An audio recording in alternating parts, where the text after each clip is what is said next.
How to start chat and make calls with Microsoft Teams.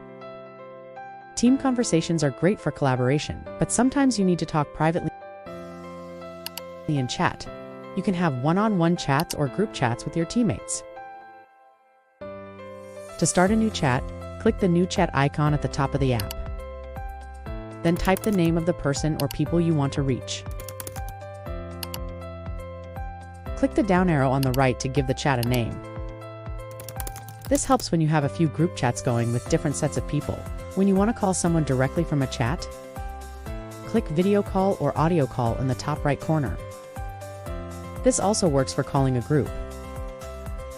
On the left side of the app, there's a list of your most recent conversations.